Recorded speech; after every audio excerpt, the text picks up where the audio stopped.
सावरिया ड्रेस अपने टाइम पे किसने पहनी है ज़रा मुझे कमेंट में बता देना। वैसे एक तो मैंने भी पहनी थी, मेरी बहन ने भी लिए थे और कुछ टाइम बाद वही सावरिया ड्रेस अपग्रेड हो करके अनारकली में कन्वर्ट हो गया और अनारकली ड्रेसेस का चलन आज भी है।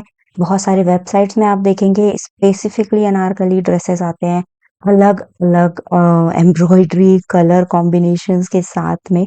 बट जो सावरिया ड्रेस का जो क्रेज़ था उस समय इतना ज़्यादा था कि बच्चों तक के लिए सावरिया ड्रेसेस काफ़ी प्यारे-प्यारे से आते थे।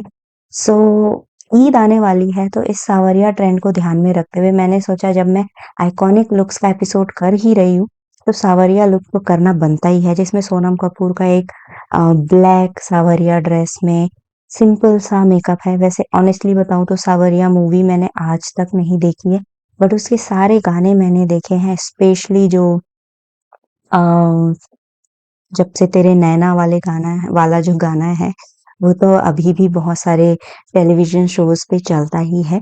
सो वो जो मूवी था, उसका जो लुक था, ज़्यादातर सोनम कपूर ने डार्क ड्रेसेस ही पहने हैं उसमें बट मेकअप काफ़ी सॉफ्ट, काफ़ी फ्रेश एंड ग्लॉसी लिप्स के साथ न्यूड मेकअप था, नो मेकअप मेकअप लुक था। सो वही आज मैं क्रिएट कर रही हूँ स्पेशली ईद के लिए। अगर आप लोगों को ये लुक अच्छा लगता है तो प्लीज़ वीडियो को लाइक कर देना और अगर आप ये लुक ट्राई करते हैं then please tag me on Instagram. अपनी स्टोरी में मुझे भी ज़रूर टैग करना। तो यहाँ पे मैं अपना बेस रेडी कर रही हूँ और ऑब्वियसली मेरे जो स्किन है वो सोनम कपूर की तरह फ्लॉलेस तो है नहीं, तो मुझे तो कलर करेक्शन वगैरह करना ही पड़ेगा। काफ़ी सारा पिगमेंटेशन है और एज साइंस भी है। ओके, तो मैंने यहाँ पे 2 शेड्स को मिला के अपनी स्किन टोन का शेड बनाया फाउंडेशन का। 310 जो शेड नंबर है वो गर्मियों में मुझे एग्ज़ैक्ट मैच आता है बट थोड़ा-सा एक शेड लाइट वाला मैंने 1 ड्रॉप से भी कम मिला है क्योंकि इस वक़्त मुझे लग रहा है कि मेरी स्किन इतनी ज़्यादा ना तो टैन्ड है ना ही अ, डार्क हुई है। सन टैन होने के बाद एक्चुअल में 310 सनबेज जो शेड नंबर है मेबलिन का वो काफ़ी अच्छे से आता है। ब्रश की हेल्प से मैंने छोटे-छोटे स्ट्रोक्स में उसको ब्लेंड किया डैब करते हुए और उसके बाद ब्यूटी ब्लेंडर से फाइनल फिनिश दे रही हूँ ताकि ब्रश का कोई भी लाइन दिखाई ना दे। इस वीडियो में आपको कुछ अच्छे-अच्छे ट्रिक्स भी पता चलेंगे तो प्लीज़ वीडियो पूरा देखना। यहाँ पे मैंने लिया है एक लाइट कंसीलर, ये एक नई ट्रिक मैंने आज ही ट्राई की है इस वीडियो के लिए स्पेसिफिकली। जहाँ पे भी आपको हाइलाइट करना है वहाँ पे आप लाइट कंसीलर लगाओ। क्योंकि अंडर आई सर्कल पे हमने लगाया है कलर करेक्टर, तो वहाँ पे हम डायरेक्टली लाइट कंसीलर नहीं लगा सकते, वहाँ पे हमको मैचिंग कंसीलर लगाना बहुत ज़रूरी है, अदरवाइज़ कलर करेक्शन का कोई मतलब नहीं रह जाएगा। इसलिए ये जो डार्क कंसीलर है दूसरे ब्रांड का है बट ये भी क्रीज़ लेस थ्योरी पे काम करता है, तो वो मैंने ले लिया है और उसको मिक्स कर दिया है अंडर आई पे। हालाँकि आपको डॉट्स अलग-अलग दिख रहे होंगे बट जब मैं उसको ब्लेंड करूँगी तो वो अलग-अलग हो जाएगा। नोज़ पे देखो एक हाइलाइटिंग ब्रिज बन गई है कि नहीं?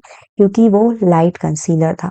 और उसके बाद आप देख सकते हो अंडर आई का सबसे लास्ट में मैंने ब्लेंड किया है क्योंकि अंडर आई पे जो कंसीलर होता है वो ज़्यादा कवरेज चाहिए होता है और हमें क्रीजिंग भी नहीं चाहिए होती है। पर अगर आप ज़्यादा देर वेट करोगे तो कंसीलर ड्राई भी होने लगता है।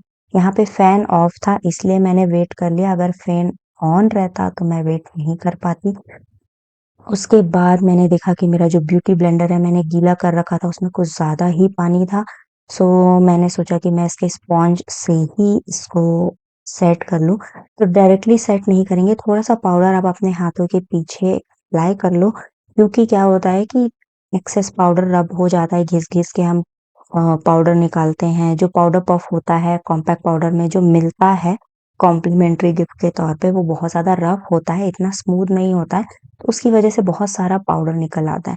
तो जभी भी आप पाउडर लगाओ हाथों के पीछे थोड़ा-सा लगाकर देख लो कि वो कितना कवरेज दे रहा है या कितना पाउडर आ रहा है।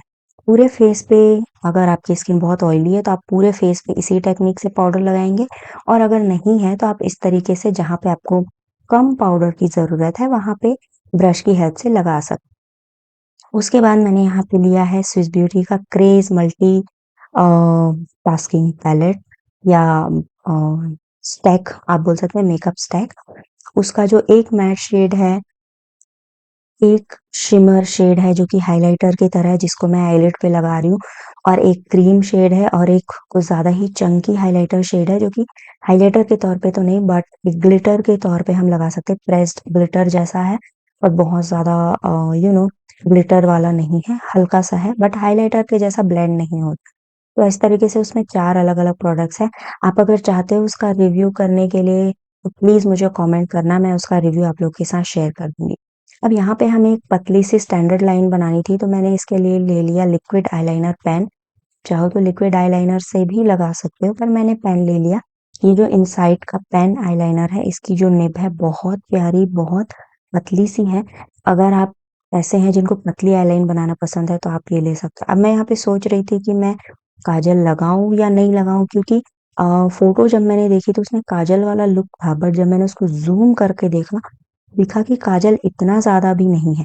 तो मैंने सोचा कि मस्कारा लगाने से वो लुक आ जाएगा, क्योंकि जब हम मस्कारा अप्लाई करते हैं तो लैशेस के साथ-साथ लैश लाइन पे भी थोड़ा-सा कलर लगता है। तो मैंने वही कर लिया और काजल नहीं लगाया। आप चाहो तो काजल लगा सकते हो, अगर आपकी आँखें बहुत बड़ी-बड़ी है तो आप उसको राउंड शेप देने के लिए पतला-सा काजल लगा लेना। अब ये क्रीम ब्लश जो है, डायरेक्टली लगाने की बजाय इस तरीके से मैंने हाथों पे ले लिया, बस 1 ड्रॉप बाहर आया था और देखो 1 ड्रॉप में क्या आ गया। अगर मैंने इसको चेहरे पे लगा लिया होता तो ये मेरा पूरा फेस कवर कर सकता था। उसके बाद बचा हुआ मैंने अपने गाल पे लगाया और फाउंडेशन ब्रश में जो फाउंडेशन रह गया होगा उसको एक साइड हाथ पे पोंछ लिया। उसके बाद ब्लश को इस तरीके से ब्लेंड किया डाउनवर्ड डायरेक्शन में और अपवर्ड लाइन में, राइट? और ब्लेंड करने के बाद मुझे लगा एक साइड हल्का है, एक साइड गाढ़ा है, तो मैंने उसको बराबर करने के लिए हाथ में जो मैंने थोड़ा-सा ब्लश लिया था वो हल्का-सा लिया और लगाया। और जब ऐसे लगाया तो कुछ ज़्यादा ही लग गया दूसरी साइड पे। फिर वापस से वही प्रॉब्लम हो गई, एक साइड ज़्यादा और एक साइड कम वाला।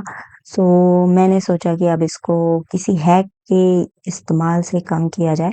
बेसिकली यहाँ पे आपको डब्लू शेप में लगाना है, क्योंकि जो फ़ोटो है सोनम कपूर की उसमें उनका चेहरा रोता हुआ है और रोते हुए इंसान की नाक ऑब्वियसली लाल हो जाती है एंड इसलिए मैंने इस तरीके से थोड़ा-सा एक्स्ट्रा पिंकिश ग्लो ऐड कर दिया है, जो कि आज के टाइम पे काफ़ी ट्रेंडिंग है। हालाँकि ये डब्लू शेप मेरे फेस पे बिल्कुल भी अच्छा नहीं लगता because I have really चब्बी face.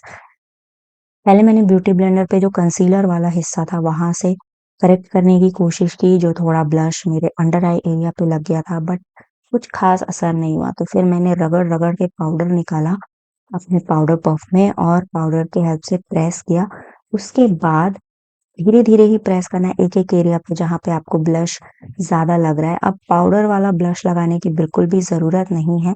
इस तरीके से प्रेस करने के बाद मैंने ले लिया अपना ब्यूटी ब्लेंडर अगेन, जिससे मैंने फाउंडेशन ब्लेंड किया था।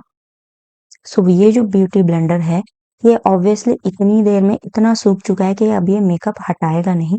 इससे मैंने हल्के-हल्के से, बहुत हल्के हाथों से, जैसे हम फाउंडेशन ब्लेंड करते हैं उतना प्रेशर नहीं देना है, बहुत हल्के हाथों से ब्लेंड किया और आप देख सकते हैं अब बराबर हो चुका है। उसके बाद मैंने किसी ज़माने में कप्स एंड लैशेज़ का ब्रॉन्ज़र लिया था, जो कि मेरी स्किन टोन पे दिखता नहीं था। सो वो मैंने ले लिया, क्योंकि अब ये मेरी स्किन टोन पे दिखता है, क्योंकि अब मेरी स्किन से काफ़ी हद तक टैनिंग हट चुकी है एंड काफ़ी हद तक स्किन जो है थोड़ी-सी ब्राइटन अप हो चुकी है।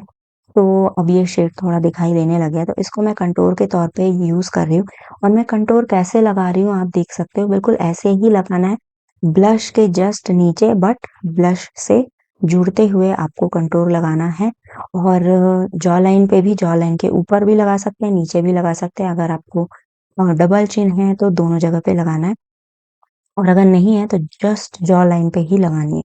नेक को अगर आप जिराफ की तरह लंबा दिखाना चाहते हो तो नेक पे भी थोड़ा-सा कंटूर लगा लेना, जैसे मैंने लगाया।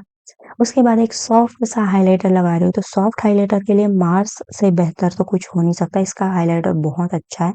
इस प्राइस रेंज पे बहुत अच्छा हाइलाइटर है।